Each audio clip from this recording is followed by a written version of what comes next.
Ela mandou assassinar profetas de Deus, manipulou um rei poderoso e teve um dos fins mais brutais da Bíblia. Devorada por cães, seu corpo espalhado como esterco. Esta é Jezabel, a rainha que desafiou o próprio Deus. Uma mulher tão perigosa que seu nome virou sinônimo de maldade e manipulação até hoje, o que a tornou tão perversa. E por que sua história, passada há quase 3 anos, ainda nos faz tremer? O que acontece quando alguém declara guerra contra Deus? Tudo começou quando o rei Acabe de Israel cometeu o erro fatal de se casar com uma princesa estrangeira. Jezabel não era uma noiva comum, filha do rei de Sidom. Ela cresceu adorando Baal e Aserá, deuses pagãos que exigiam sacrifícios humanos. Imagine o choque do povo de Israel quando ela chegou trazendo 450 profetas de Baal e 400 profetas de Aserá. Foi como um cavalo de Troia espiritual entrando em Israel. Mas Jezabel não queria apenas praticar sua religião. Ela tinha um plano muito mais ambicioso: erradicar completamente a adoração ao Deus de Israel. A Bíblia revela que Jezabel começou uma campanha sistemática para destruir o culto ao Deus verdadeiro. Não era apenas intolerância, era genocídio espiritual. E matou à espada os profetas do Senhor, diz 1 Reis 18:4. Mas por quê? Porque os profetas eram a voz de Deus, denunciando as injustiças e a idolatria. E para Jezabel, qualquer voz contra sua autoridade precisava ser silenciada. Enquanto isso, seu marido Acabe, o rei que deveria proteger o povo e sua fé, se tornava uma marionete nas mãos dela. Você já notou como algumas pessoas têm o dom terrível de transformar líderes em fantoches? Mas havia um homem que Jezabel não conseguia controlar, o profeta Elias. Enquanto centenas de profetas se escondiam em cavernas para escapar da morte, Elias se levantou sozinho contra a rainha e seu exército de falsos profetas. Imagine a cena. O país sofria uma seca devastadora há 3 anos, punição divina pela idolatria. As pessoas morriam de fome, e Jezabel continuava protegendo seus profetas enquanto o povo perecia. É aqui que Elias propõe algo surpreendente, um confronto direto para decidir quem é o Deus verdadeiro. Um homem contra 850 falsos profetas. O Monte Carmelo se tornou o palco do maior confronto espiritual do Antigo Testamento. De um lado, 450 profetas de Baal, dançando freneticamente, cortando seus próprios corpos, gritando desde a manhã até a tarde: "Ó Baal, responde-nos!" Do outro lado, apenas Elias, calmo e confiante.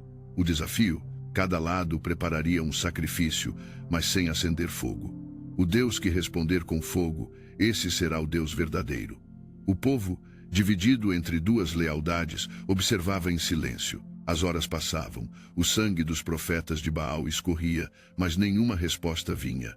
Você consegue imaginar a tensão crescendo a cada hora? Então chegou a vez de Elias. Para tornar o desafio ainda mais impossível, ele mandou derramar 12 jarros de água sobre o altar já encharcado. E então, uma simples oração: "Responde-me, Senhor, para que este povo saiba que Tu és Deus."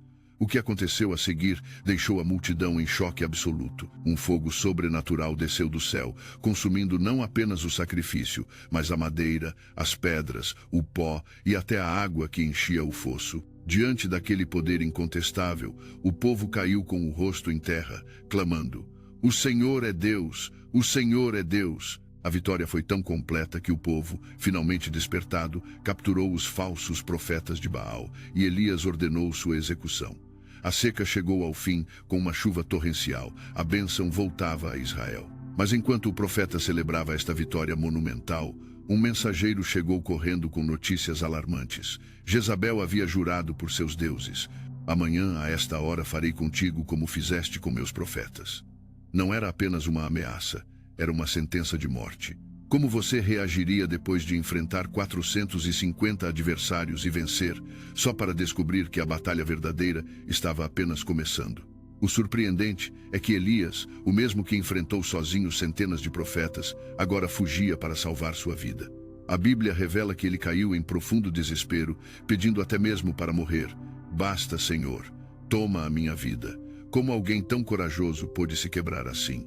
Porque até os mais fortes têm seu ponto de ruptura. Elias havia visto o poder de Deus manifestado, mas agora enfrentava o cansaço emocional e a solidão de sua missão. "Só eu fiquei," lamentou ele, acreditando ser o último fiel em Israel. Quem de nós nunca se sentiu sozinho numa batalha importante? Enquanto Elias fugia, Jezabel continuava sua escalada de maldade. O caso de Nabote revela o quão longe ela ia para conseguir o que queria. Quando este simples agricultor recusou vender sua vinha ancestral ao rei Acabe, a rainha orquestrou um plano diabólico. Forjou cartas oficiais, contratou falsas testemunhas e promoveu um julgamento fraudulento, onde Nabote foi acusado de blasfêmia e traição. O resultado, um homem inocente apedrejado até a morte só porque disse não ao poder. E tudo isso para quê? Para que seu marido pudesse ter um jardim de vegetais próximo ao palácio. Este assassinato revelou a verdadeira face de Jezabel. Ela não apenas desafiava a Deus, mas desprezava completamente a justiça humana. Nenhuma vida valia mais que seus desejos. Enquanto Acabe tomava posse da vinha manchada de sangue, uma figura solitária bloqueou seu caminho. Elias havia retornado com uma mensagem terrível. No mesmo lugar onde os cães lamberam o sangue de Nabote, os cães lamberão o teu próprio sangue. E sobre Jezabel, a profecia foi ainda mais gráfica. Os cães comerão Jezabel junto ao muro de Jezreel, e não haverá quem a sepulte. O relógio da justiça divina começava a marcar. O que torna a história de Jezabel tão poderosa é que ela nos mostra um padrão que se repete até hoje. Seu método operacional tinha 3 elementos. Primeiro, intimidação, eliminar qualquer oposição. Segundo, infiltração, colocar pessoas leais em posições estratégicas. Terceiro, idolatria, substituir a verdade por uma falsificação conveniente.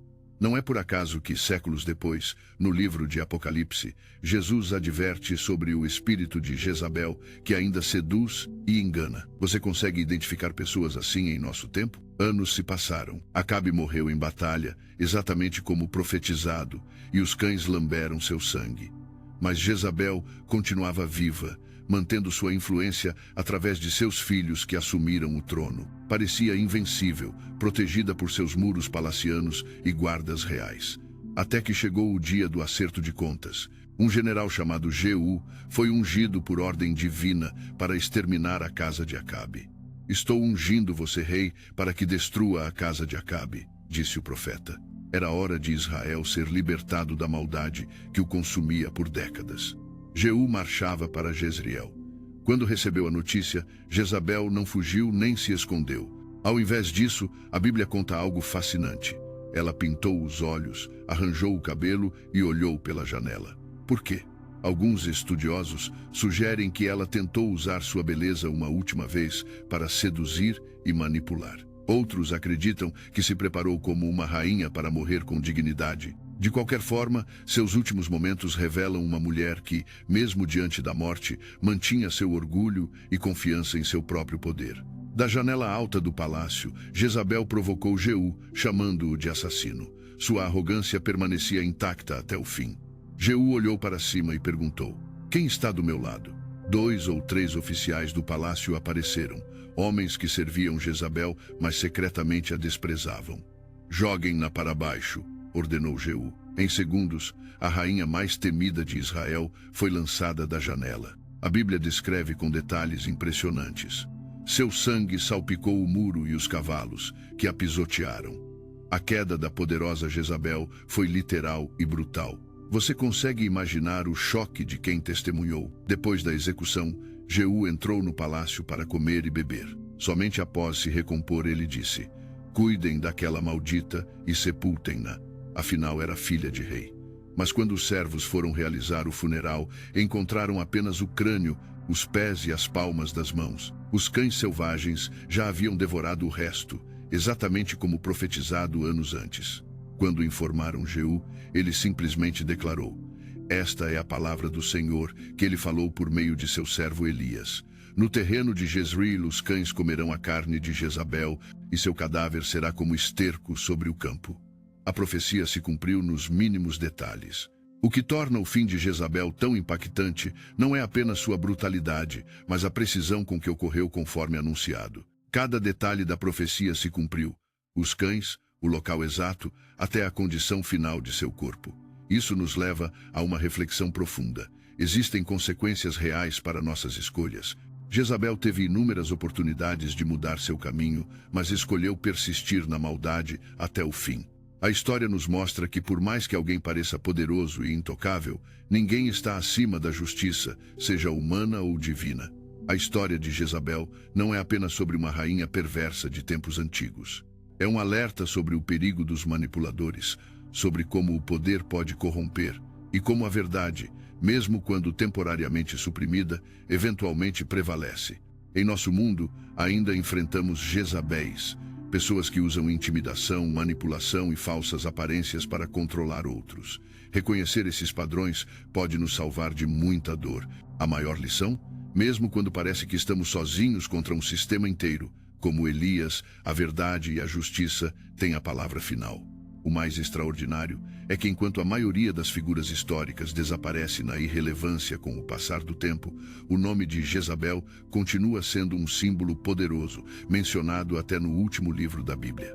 Seu legado nos ensina a permanecer firmes em nossas convicções e a resistir à manipulação. Nos lembra que, mesmo nos momentos mais escuros, quando parece que o mal prevalece, a justiça está a caminho. Como Elias descobriu no Monte Carmelo, às vezes tudo o que precisamos é de coragem para ficar de pé sozinhos pela verdade. E você, já se sentiu sozinho defendendo o que é certo? A história de Jezabel atravessou milênios para nos alcançar hoje. O que faremos com essa sabedoria antiga? Neste mundo onde influenciadores e líderes surgem a cada dia, como discerniremos entre vozes que edificam e vozes que manipulam? A resposta talvez esteja na própria saga de Elias. Ele escutava a voz mansa e delicada de Deus em meio ao caos. Em nosso tempo de tanto barulho e confusão, precisamos dessa mesma habilidade.